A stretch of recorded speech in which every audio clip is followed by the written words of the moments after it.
जहां एक तरफ इन दिनों कांग्रेस के अच्छे दिन छाए हुए हैं, तो वहीं दूसरी ओर बीजेपी को 2024 चुनावों की तैयारियों के बीच लगातार झटके लग रहे हैं।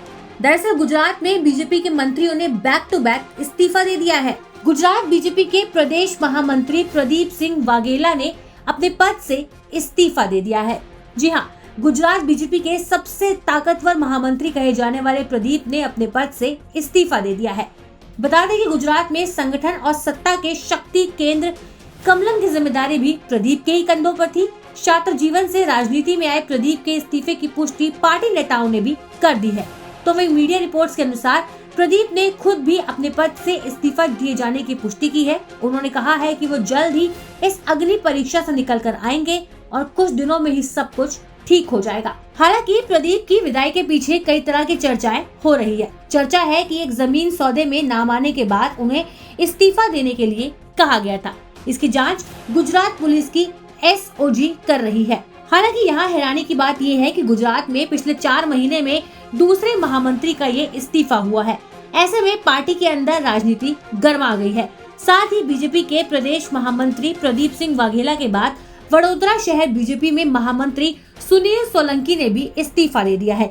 सुनील सोलंकी पूर्व में वडोदरा के मेयर भी रह चुके हैं। आपको बता दें कि गुजरात बीजेपी के प्रदेश अध्यक्ष CR पाटिल के खिलाफ दक्षिण गुजरात के कुछ नेताओं द्वारा पर्चा कांड किए जाने के बाद बीजेपी में इस्तीफों का सिलसिला शुरू हो गया। पार्टी के 2 नेताओं के बैक टू बैक इस्तीफे के बाद कहा जा रहा है कि आने वाले दिनों में कुछ और नेताओं को घर भेजा जा सकता है।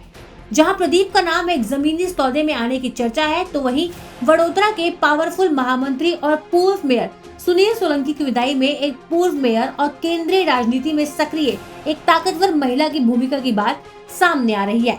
पार्टी की तरफ से बीजेपी नेताओं के इस्तीफे के पीछे निजी कारणों की वजह बताई जा रही है। तो वहीं वडोदरा महामंत्री पद छोड़ने के बाद सुनील सोलंकी ने अपनी प्रतिक्रिया में कहा, मैंने 1 सप्ताह पहले इस्तीफा दे दिया था। मैंने शहर अध्यक्ष से इस पर चर्चा की थी। मैंने अपने निजी कारणों से इस्तीफा दिया है। मैं पार्टी का एक निष्ठावान कार्यकर्ता हूं और रहूंगा। बीजेपी ने मुझे वडोदरा के मेयर की जिम्मेदारी दी, जिसके बाद मुझे नगर महामंत्री बनाया गया। मैं अब भी पार्टी के साथ काम करूंगा। हालांकि सोलंकी की तरह प्रदीप ने भी अपने सोशल मीडिया प्रोफाइल बदलकर कार्यकर्ता कर ली है। हालांकि गुजरात बीजेपी में महासचिव के 4 पद है। प्रदीप के इस्तीफे के साथ पार्टी में केवल 2 महासचिव रजनी पटेल और विनोद चोपड़ा रह गए हैं। ऐसे में बीजेपी के बैक टू बैक मंत्रियों का रिजाइन देना आने वाले 2024 के चुनाव में क्या नया मोड़ लाएगा, ये देखने वाली बात होगी। क्योंकि जहां एक तरफ बीजेपी चुनाव की तैयारियों में जुटी हुई है, उसी बीच में मंत्रियों का बीजेपी से इस तरह से रिजाइन देना अपने आप में कई सवाल खड़े करता है। बाकी आपको क्या लगता है कि ये मंत्री क्यों बीजेपी से इस्तीफा दे रहे हैं? आपकी क्या राय है? हमें कमेंट बॉक्स में जरूर बताइएगा। ब्यूरो रिपोर्ट, न्यूज़ तक।